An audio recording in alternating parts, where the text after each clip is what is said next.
Hello बच्चों, कैसे हैं आप सब। आशा करती हूँ कि आप स्वस्थ होंगे, मस्त होंगे और अपनी पढ़ाई में व्यस्त होंगे। आपकी इसी पढ़ाई को आगे बढ़ाते हुए आज हम पढ़ने जा रहे हैं एक नया अध्याय, एक नया पाठ, जिसका शीर्षक है वन महोत्सव। बच्चों, महोत्सव यानी कि महा प्लस उत्सव, यानी कि बहुत ही बड़ा उत्सव, बहुत ही बड़ा त्योहार। तो बच्चों, इस पाठ का जो उद्देश्य है वो क्या है, आपके अंदर पर्यावरण के प्रति जागरूकता लाना और जो प्रदूषण है उसको रोकने के लिए आपको जागृत करना। तो बच्चों, आइए इस पाठ को शुरू करते हैं और आप लोग ध्यान से सुनिएगा और समझिएगा। आज 2 अक्टूबर का दिन है। राष्ट्रपिता महात्मा गांधी का जन्म इसी दिन हुआ था। 2 अक्टूबर को हम सब गांधी जयंती के रूप में मनाते हैं। यह भारत के 3 राष्ट्रीय त्योहारों में से एक है। बच्चों, आपको पता है ना, 3 राष्ट्रीय त्योहार यानी कि जो हमारे राष्ट्र के त्योहार हैं, जिनमें क्या है, सबसे पहला स्वतंत्रता दिवस, दूसरा गणतंत्र दिवस और तीसरा गांधी जयंती। आज बच्चे उत्साहित हैं क्योंकि वे विद्यालय की ओर से अपने अध्यापक के साथ राजघाट जा रहे हैं। राजघाट महात्मा गांधी का समाधि स्थल है।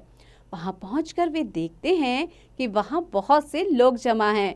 कई नेता वृक्षारोपण के लिए आए हुए हैं। वृक्षारोपण यानी कि पेड़ों को लगाना, उनको आरोपण करना, उनको आरोपित करना।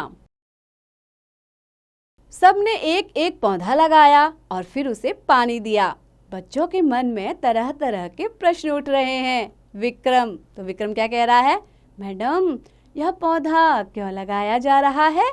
अध्यापिका कहती है, आजकल वन महोत्सव मनाया जा रहा है इसलिए। श्रीकांत कहते हैं, वन महोत्सव क्या होता है। अध्यापिका कहती हैं, वन महोत्सव में वृक्ष लगाने का अभियान चलाया जाता है। यह महोत्सव वर्षा ऋतु से पहले आरंभ किया जाता है। इन्हीं दिनों बरसात आरंभ होती है और पेड़ पौधों को पानी मिलता रहता है, इससे वे मुरझाते नहीं हैं। अमित कहता है, मैडम हमें वन महोत्सव मनाने की आवश्यकता क्यों पड़ती है। अध्यापिका कहती हैं, बच्चों मनुष्य अपने स्वार्थ के लिए पेड़ों की अंधाधुंध कटाई कर रहे हैं। अंधाधुंध यानी कि बिना सोचे समझे, अंधा अनुकरण करना, अंधाधुंध।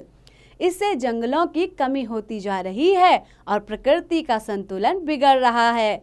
मीता कहती है, फिर तो हमें पेड़ पौधों को बचाने के उपाय सोचने चाहिए। अध्यापिका कहती है, ठीक कहा तुमने मीता, नए पौधों के चारों ओर कांटों, तारों या ईंटों की बाड़ लगा दी जाए और नियमित रूप से उन्हें पानी दिया जाए तो इनकी रक्षा हो सकती है। शोभा कहती है, क्या हम भी वन महोत्सव मना सकते हैं। अध्यापिका कहती है, क्यों नहीं, अवश्य मना सकते हैं। विक्रम कहती है, वह कैसे। अध्यापिका, वह ऐसे कि हम नर्सरी से कुछ फूलों, बेलों और पौधों की पौध लाकर अपने विद्यालय के मैदान में चारों ओर लगाएं। श्रीकांत कहता है, मैडम क्या हम नर्सरी से अपने घर के लिए भी पौधे ले सकते हैं। अध्यापिका कहती है, क्यों नहीं। श्रीकांत कहते हैं, ठीक है, मैं उन्हें पानी दूंगा, उनमें खाद डालूंगा और उनकी भली प्रकार से देखभाल करूंगा। भुवन क्या कहता है, एक बात मेरी समझ में नहीं आई कि इतने वृक्ष लगाने का लाभ क्या होगा। अध्यापिका कहती है, भुवन तुमने अपनी विज्ञान की पुस्तक में पढ़ा होगा कि पेड़ पौधों से हमें प्राणवायु अर्थात ऑक्सीजन मिलती है। पेड़ पौधे हमारे आसपास की दूषित हवा को लेकर अपना भोजन बनाते हैं। बच्चों, दूषित हवा यानी कि गंदी हवा, और शुद्ध वायु को वातावरण में लौटा देते हैं। इतना ही नहीं, पेड़ की जड़ें अपने चारों ओर की मिट्टी को जकड़े रहती हैं, जिससे वर्षा या आंधी से जमीन कटती नहीं है। विक्रम कहता है, और फिर पेड़ की ठंडी ठंडी छाया में शांति और ठंडक भी तो मिलती है। कई जीव जंतुओं के लिए ये आश्रय स्थल हैं। आश्रय स्थल यानी कि जहाँ उन्हें आश्रय मिलता है, सहारा मिलता है रहने के लिए। अमित, फिर लोग पेड़ काटते क्यों हैं? अध्यापिका बताती है, मनुष्य स्वार्थी हो गया है। हमारे पूर्वज हमारे लिए वृक्षों की धरोहर छोड़ गए हैं, जिसे हम धीरे धीरे नष्ट कर रहे हैं। मीता क्या कहती हैं? यदि हम पेड़ नहीं काटेंगे तो मकान, फर्नीचर आदि कैसे बनाएंगे? श्रीकांत कहते हैं, कुछ लोग तो लकड़ी का प्रयोग ईंधन के रूप में भी करते हैं। अध्यापिका कहती है, चलो हम मान लेते हैं कि मनुष्य को पेड़ काटने की जरूरत है, पर उसका कुछ कर्तव्य भी बनता है। शोभा क्या कहती है? वह क्या मैडम? अध्यापिका, यदि मनुष्य एक वृक्ष काटता है तो उसके स्थान पर 4 वृक्ष और लगाए तथा उनकी रक्षा करे। इस धरती की सुंदरता और हरियाली बनाए रखने में हम सबको योगदान देना होगा।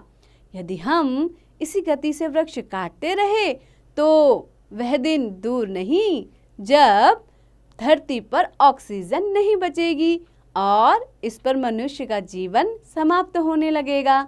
सब बच्चे, नहीं मैडम, हम सब अपना कर्तव्य निभाएंगे और नए वृक्ष लगाकर जन जीवन की रक्षा करेंगे।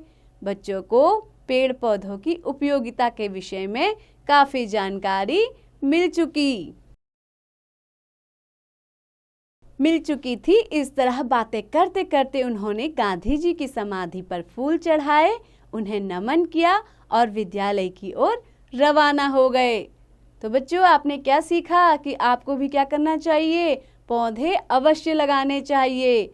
और इसके साथ ही ऐसे ही पढ़ते रहिए, आगे बढ़ते रहिए और इस पाठ का अभ्यास बार बार कीजिए।